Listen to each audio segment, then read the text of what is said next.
రామంతపూర్ సత్యానగర్ కాలనీలో విషాదం చోటు చేసుకుంది. శ్రీనివాస్ అన్న వ్యక్తి పాయిజన్ తాగి చనిపోయాడు. కుటుంబ సభ్యులు మాత్రం నాగరాజు వల్లనే చనిపోయాడు అంటే ఇంటి పక్కన ఉన్న నాగరాజు వేధింపులకి గురై మరి అతను శ్రీనివాస్ చనిపోవడం జరిగింది. గన్తో అంటే హోమ్ మినిస్టర్ దగ్గర పనిచేసే వ్యక్తి దగ్గర గన్నుతో అందరినీ భయపెట్టిస్తూ ఉంటాడు, వేధింపులకి గురి చేస్తూ ఉంటాడు, అదేవిధంగా మమ్మల్ని టార్చర్ చేస్తున్నాడు.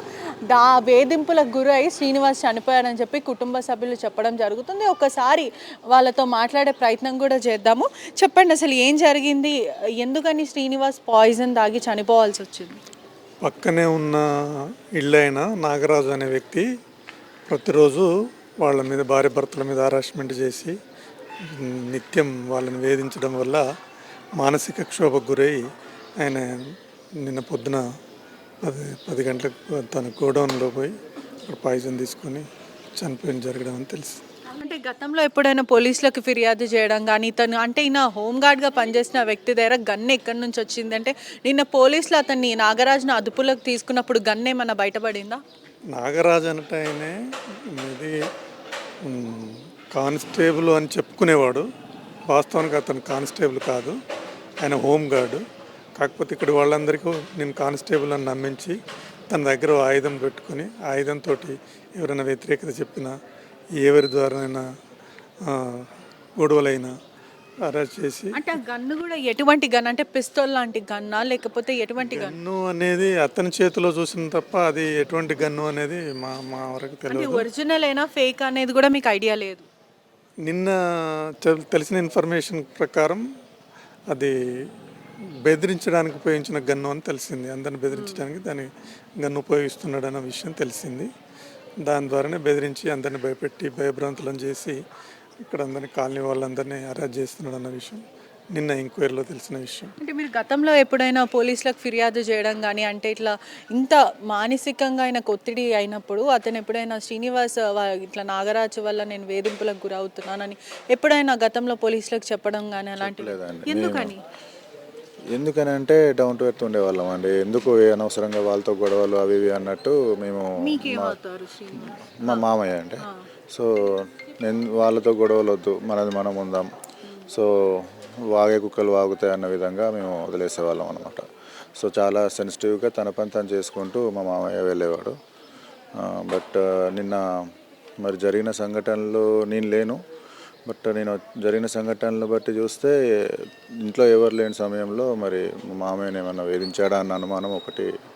అంటే ఇక్కడ కాలనీ వాసులు కూడా అదే చెప్తున్నారు, మీకనే కాదు మాకు కూడా చాలాసార్లు గన్ను పెట్టి భయపడించడం, మమ్మల్ని భయప్రాంతులకు గురి చేశాడని చెప్తున్నారు. ఎంతమంది అంటే మీ ఒక్క ఫ్యామిలీనే కాకుండా ఇంకెంతమందిని అలా భయంకి గురి చేశారు?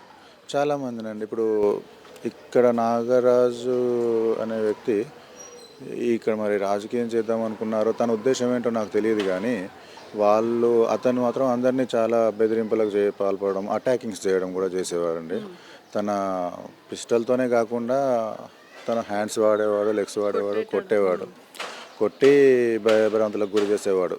ఎందుకని అతని మైండ్ సెట్ అలా ఉందంటే ఏం సాధిద్దామని చెప్పి అంటే ఏదన్నా గూండాయిజం చూపిద్దాం అనుకున్నాడా లేకపోతే ఏంటి ఆ పవర్ అనేది చూపిద్దాం అనుకున్నాడా? ఎందుకని ప్రజలను ఇబ్బంది పెట్టాడు? ఇప్పుడు అందరు చూసి నాకు భయపడాలి, కాలనీ వాళ్ళంతా నా అండర్గ్రౌండ్లో నన్ను చూస్తే ఒక విధమైన ఫియర్ వాళ్ళు కలగాలి, నా మాట తప్ప వేరే వాళ్ళ మాట ఇక్కడ నడవద్దు అనే అభిప్రాయంతో ఏమన్నా అట్లా చేసిండేమో అని మాకు అనిపిస్తుంది. పూర్తిగా కూడా ఇక్కడ చూడొచ్చు మనకి పోలీసుల బందోబస్తు కూడా పూర్తిగా ఇక్కడ కనిపిస్తుంది. ఎలాంటి లా అండ్ ఆర్డర్ ఇష్యూస్ రాకుండా, ఎందుకంటే నాగరాజు శ్రీనివాస్ ఇండ్లు పక్కనే కాబట్టి ఎటువంటి గొడవ జరగకుండా వాళ్ళు బందోబస్తు కూడా ఉన్నారు. చెప్పండి, అసలు ఇంకా ఎవరిని ఇలా వేధించడం జరుగుతుంది?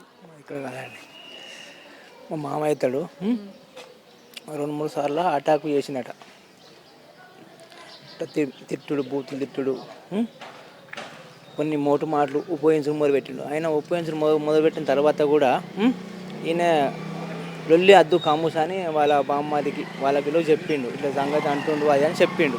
మా అత్తమ్మ బయటకు ముగ్గేసిన వచ్చినా కూడా తిట్టుడు, మీదికెళ్ళి తిట్టుడు, అది తిట్టుడు అన్నీ జరిగిన సంఘటన జరిగినా కూడా ఈయన సర్దుకపోయే విషయాలు చేసిన ఆ ఉద్దేశం చూసుకొని వాడు ఇంకా రెచ్చిపోయి మరి ఏం మాట్లాడిండో ఏమన్నాడో తెలియక ఈయన ఆత్మహత్య చేసుకున్నాడు.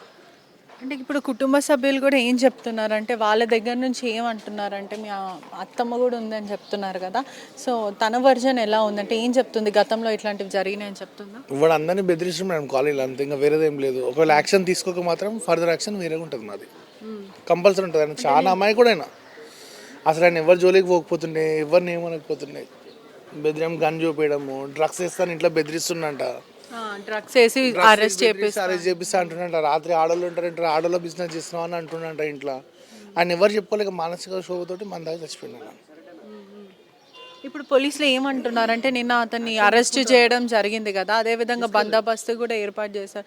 ఇక ముందు ఇలాంటివి జరగకుండా ఏం చెప్తున్నారు వాళ్ళు, ఎలాంటి చర్యలు తీసుకుంటారు? కాలనీ మొత్తం అగనిస్తుంది మేడం, నైట్ కాలనీ మొత్తం అగనిస్తుంది. నేను నైట్ మాట్లాడిన ముందు ఏం జరగకుండా అంటే మాకు జరిగింది అన్యాయం జరిగింది, సరే మా వరకు మేము ఇంకా ఇదే పరిస్థితి వేరే వాళ్ళకి రాకుండా ఉండాలి. అయితే డిఎస్పీ ఎస్పీ గారు వాళ్ళంతా వచ్చి ఇచ్చిన హామీ ఏంటంటే మీకు న్యాయం చేస్తాం, అతని వల్ల మిగతా కాలనీ వాసులకు ఇక ముందు ఎటువంటి ఇబ్బంది రాకుండా మేము చర్యలు తీసుకుంటాం అని చెప్పి అతని ఇల్లు సోదా చేయడం జరిగింది.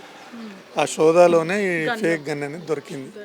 దొరికిన తర్వాత అతని మీద కేసు ఫైల్ చేసిండ్రు, ఆల్రెడీ అరెస్ట్ చేసిండ్రు. మరి దాని ద్వారా అతనికి ఏమన్నా జైలు శిక్ష పడేట్టు చూసి. మీరు కాలనీలో ఇక్కడనే ఉంటారా? చెప్పండి అసలు ఏం జరుగుతుంది ఈ కాలనీలో అసలు? అయితే ఈ కాలనీలో కొత్త వాళ్ళు ఎవరు వచ్చినా ఇండైరెక్ట్గా బెదిరిస్తున్నాడు మేడం. నేను 1.5 year బ్యాక్ వచ్చాను మేడం, ఇక్కడ కింద ఉంటాను అనమాట. వచ్చిన కొత్తలో ఏంటంటే నేను ఏందో చూపించాలి వీళ్ళకి అని చెప్పి ఇండైరెక్ట్గా ఫ్రెండ్షిప్ లా చేసుకొని ఇంట్లోకి తీసుకెళ్ళి నా దగ్గర అది ఉంది ఇండైరెక్ట్గా చూపిస్తున్నాడు. గన్ ఉంది, పెద్ద గన్ ఒకటి, చిన్నది ఒకటి, అదని నాకు చూపించాడు. పైన అన్న వాళ్ళు 3 years బ్యాక్, 3 years అవుతుంది వాళ్ళు వచ్చి, వాళ్ళకి చూపించాడు. రీసెంట్గా వీళ్ళు 2 months బ్యాక్ ఇల్లు కట్టుకున్నారు, వీళ్ళకి చూపించాడు. అంటే దీన్ని బట్టి ఏంటంటే ప్రతి ఎవ్వరు వచ్చిన కాలనీలో నేనేందో చూపించాలి వీళ్ళకి, నా దగ్గర రావద్దు, ఇండైరెక్ట్గా బెదిరిస్తున్నాడు అనమాట. అదొకటి. నన్ను ఒకసారి తీసుకెళ్ళాడు లోపలికి, నాకు తెలియదు. నేను వెళ్ళిన తర్వాత ఈయన నన్ను కూడా తీసుకెళ్ళినా అట్లా ఒక్కొక్కరు నిన్న నైట్ తెలిసింది, అందరికి చెప్పుకుని తిరుగుతున్నాడు. అంటే తీసుకెళ్ళి నా దగ్గర గన్ ఉందని చూపించడం జరుగుతుంది, బిల్డప్. ఎందుకంటే నా దగ్గరికి ఎవరైనా వస్తే నేను షూట్ చేసేస్తా, నా దగ్గరికి ఎవ్వరు రావద్దు.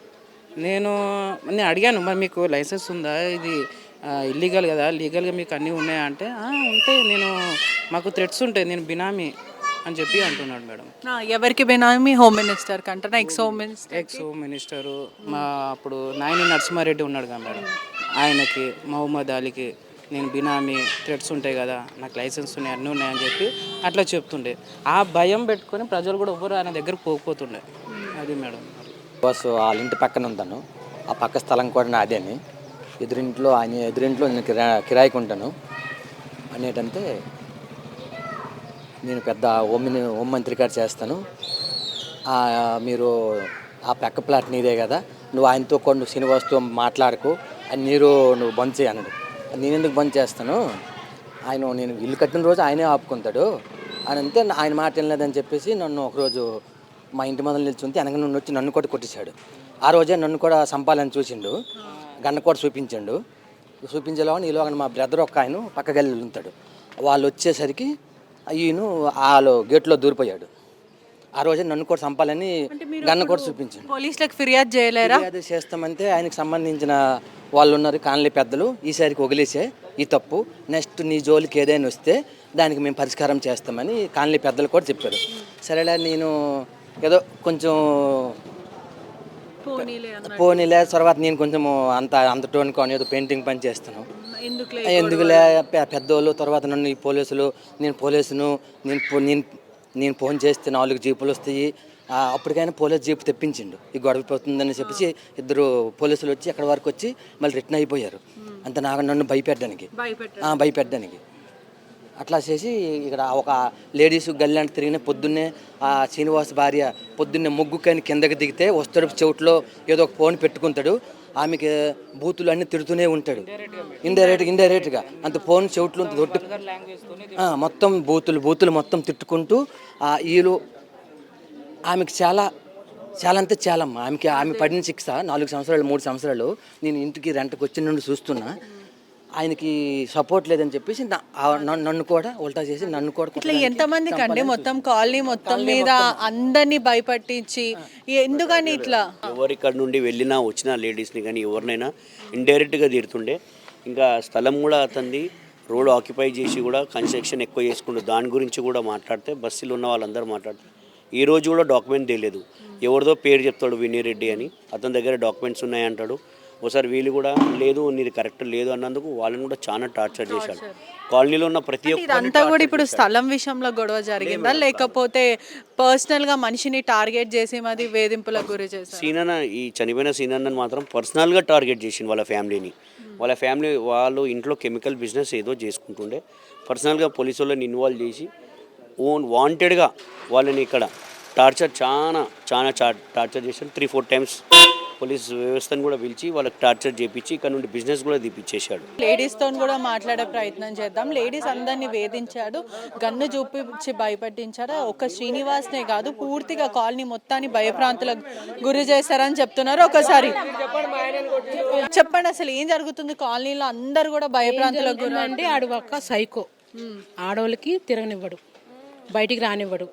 వీళ్ళతో మేము మాట్లాడితే మా ఆయన కొట్టిండు, పెద్ద గొడవ అయింది. అంటే ఎవరైతే శ్రీనివాస్ ని చనిపోయారో శ్రీనివాస్ కుటుంబ సభ్యులతో మాట్లాడితే మిమ్మల్ని కొట్టిండు, మా ఆయన కొట్టిండు. మేమే కాదు ఎవరితో అంతే, ఆడు సైకో అట్లా జరిగిందండి. అట్లా చాలా మందిని వేధింపులకు గురి చేసిండు.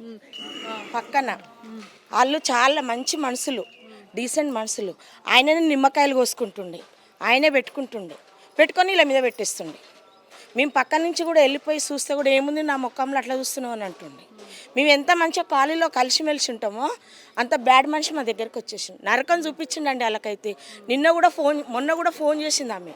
ఇల్లుగల్లా ఆమె ఫోన్ చేసి అక్క నన్ను మస్తు తిడుతుండే అక్క, మేము చచ్చిపోవాలనిపిస్తుంది, నాగరాజు తిడుతుండే అక్క, మమ్మల్ని బతకనిచ్చినట్టు లేడు అని. అంటే వద్దులే, ఎందుకు చేస్తారు మీరు, ఎందుకు మీరు బాధపడొద్దు, నలుగురు చెప్పాలి చేయాలంటే ఎంతకని చెప్పాలి అక్క, మా వల్ల కావట్లేదు అనను. కారణం మొత్తం ఆయనే. చాలా ఇదండి. మరి గవర్నమెంట్ పోలీసు వాళ్ళు వేసి తీసుకుంటారో కానీ చాలా ఇది ఉంది, చాలా టార్చర్. గన్ను పెట్టి కూడా భయపట్టిస్తాడు. అవును, 5 గన్నులు ఉన్నాయని చెప్పిండట. 5 గన్నులు ఉన్నాయి నా దగ్గర, నా కాడ 5 గన్నులు ఉన్నాయి అని చెప్పిండట. అంటే ఎందుకని ఇట్లా ఏమొస్తుంది ఆయనకి ఇట్లా చేస్తే? మంచిగా కూడా మనం పలకరించినాం అనుకో, తమ్మి తిన్న నీకు తమ్మున్నా అంటుండే. అసలు ఒక్కరితో అని కాదు, చాలా మందితో, నేనే కాదు చాలా మంది. అంత అసలు ఎంత అహంకారం అంటే అంత అహంకారం. అంతకంటే ఎక్కువ ఉన్నోళ్ళు కూడా ఉన్నారు కాలనీలో. కష్టము సుఖము అందరం మంచిగా కలిసి మెలిసి ఒక ఫ్యామిలీ లాగా ఉంటాం. ఇప్పటి వరకు కూడా మేము అంతా కలిసిమెలిసే ఉన్నాము. మరి ఇంత ఘోరంగానైతే లేరండి. ఆయన ఏమైనా నేను సీఎం కాడ డ్యూటీ నాది, మినిస్టర్ ఈయన కాడ డ్యూటీ, ఆయన కాడ డ్యూటీ అని ఇదే చెప్పటం కానీ వేరేది ఏం. నా లెవెలే వేరు, ఇదంతా చిల్లర ఏరియా. మరి నువ్వు ఎందుకు వచ్చినావు చిల్లర ఏరియా అని అడిగిరు అనుకో, ఇష్టం ఉన్నట్టు అందరిని అలివేలు అనేట ఆమె ఇంటికి కూడా అలా చుట్టాలు వస్తే దాని పోయిండు ఓడ చూసిపోయినా నేను. గలీజ్గా అసలు చెప్పలేనట్టుగా మాట్లాడుతుంది. అది పద్ధతి కాదు కదా, ఈయన కూడా సాయిరామ్ మాలేసుకున్నాడు, 4 రోజులకే కొట్టిండు మాల మీద. అది పద్ధతి కాదు కదా. ఇది కాలనీయా ఏంది అసలు? తనకేమనిపిస్తుంది అసలు? ఏంది ఏమైనా కావాలంటే వాళ్ళ ఇంట్లో చూసుకోవాలండి. అంటే ఇప్పుడు ఇంత చేస్తున్నప్పుడు వాళ్ళ కుటుంబ సభ్యులు ఎవరు అతన్ని నువ్వు ఇట్లా చేయడం తప్పు కదా ఇట్లా అని చెప్పి ఎవరు చెప్పలేరా? వాళ్ళ భార్య వాళ్ళ పిల్లలు కూడా సేమ్ తన అడుగుజాడలనే నడుస్తారు. వాళ్ళు కూడా సైకో మొత్తం అంతా వాళ్ళే, ఏం లేదు. ఉట్టిగా మనం చూస్తే కూడా అంత ఇది ఉన్నది. ఆయన జాబు నాది ఏమనుకుంటున్నావు, నాదేమి ఇదే, నా కాడ గన్నులు ఉన్నాయి. ఆయన గన్నులు చెప్తున్నాడు. మాకు తెలియదు మీకు తెలియదు అన్నట్టు కాదు. జరిగే విషయము రానక్క ప్రతి విషయం చెప్తుంది. అక్క ఇట్లా జరుగుతుంది అని. కృష్ణారెడ్డి కాడికి కూడా పోయిండు 3-4 సార్లు. మేము కూడా పోయి మాట్లాడినాం. ఆల్రెడీ పోలీస్ స్టేషన్ కూడా పోయిర్రు. అయినా చాలా మంది ఎందుకు భయపడుతున్నారు అంటే ఆడవాళ్ళు కూడా చెప్పడానికి కూడా ఇబ్బంది పడుతున్నారు. అవును, చాలా ఇబ్బంది పడుతున్నారు. వాళ్ళు చెప్పలేక పోతుర్రు. వాళ్ళు కూడా చెప్పాలి, నోరిసి ధైర్యం చేసి చెప్పాలి. నన్ను ఏం చేయలేరు అన్నట్టు ఆయన ధీమా. నేను ఎంప్లాయ్, నేను పోలీసు, నాకు 4 గన్నులు ఉన్నాయి, నన్ను ఎవరేం చేయలేరు అని అంటాడు. ఎవరేం చేయలేదంటే ఇట్లా ప్రాణాలు తీస్తాడా? ఇట్లా ఎంతమందిని తీసి ఇడికొచ్చిండు? ఇది న్యాయమా? ఏం చేస్తారో పోలీస్ గవర్నమెంట్ ఏం చర్య తీసుకుంటారో చేసుకోండి. బందోబస్తు ఎట్లుందంటే ఇంతమంది జనాలు ఉన్నారు, పక్క పక్కనే అక్యూజ్ ఇంకా విక్టిమ్ ఇద్దరు ఫ్యామిలీస్ ఉన్నాయి. ఎటువంటి చర్యలు అంటే చాలా మంది కూడా గుంపు కూడుతున్నారు, మరి మీరు ఎటువంటి చర్యలు తీసుకుంటారు? ఇక్కడ లాండ్ ఆర్డర్ ప్రాబ్లం కాకుండా బందోబస్తున్నాము, డ్యామేజ్ చేయకుండా ఇంటికి బందోబస్తున్నాం కాలనీలో. చూస్తున్నారు కదా, ఇప్పుడు ప్రజలందరూ కూడా చెప్పేది అదే. కొంతమంది అయితే భయపడుతున్నారు చెప్పడానికి కూడా. అందరినీ కాలనీలో ఉన్న వాళ్ళందరినీ వేధింపులకి గురి చేశారు. అదేవిధంగా అందరినీ పిస్తోల్తో బెదిరించే ప్రయత్నం చేశారు, అందరినీ టార్చర్ చేశారు. ఆడవాళ్ళపైన అసభ్యంగా మాట్లాడడం, వాళ్ళని దుర్భాషలు ఆడడం, ఇట్లనే అందరినీ వేధింపులకి గురి చేశారు. ఆ ప్రెషర్ తట్టుకోలేకనే ఇంటి పక్కన శ్రీనివాస్ చనిపోయారని కూడా కుటుంబ సభ్యులు చెప్పడం జరుగుతుంది. నాగరాజ్ అనే వ్యక్తి, నేను ఎక్స్ హోమ్ మినిస్టర్ దగ్గర పనిచేస్తూ ఉంటా, మీరందరు నా మాట వినాల్సిందే. ససేమి ఎవరైనా తిరుగుబాటుగా ఎవరైనా నా గురించి ఏదైనా మాట్లాడినా నేను ఊరుకునేదే లేదు, అందరినీ కాల్చి పాడేస్తా అని చెప్పి ప్రజలందరినీ కూడా భయప్రాంతాలు గురి చేశారని ఇక్కడ ఉన్న వాళ్ళందరూ కూడా ఆవేదన వ్యక్తం చేస్తున్నారు. ఖచ్చితంగా అతని నిందితుని నిన్న రిమాండ్కి తరలించడం జరిగింది. అదేవిధంగా మాకు భద్రత కల్పించాలి, ఇక్కడ చాలా మటుకు ఇట్లాంటి ఇబ్బందులు ఉన్నాయి. గతంలో కూడా చాలా మంది ఇష్యూని ఫేస్ చేశారు. ప్రభుత్వం ఖచ్చితంగా ఈ ఇష్యూని పట్టించుకోవాలి, అతనికి నిందితుడికి శిక్ష పడాలని వాళ్ళు కుటుంబ సభ్యులు మరి కాలనీ వాసులు అందరూ కోరుకుంటున్నారు. కెమెరామెన్ శివతో బెట్రిషా రిపోర్టింగ్ RTV హైదరాబాద్.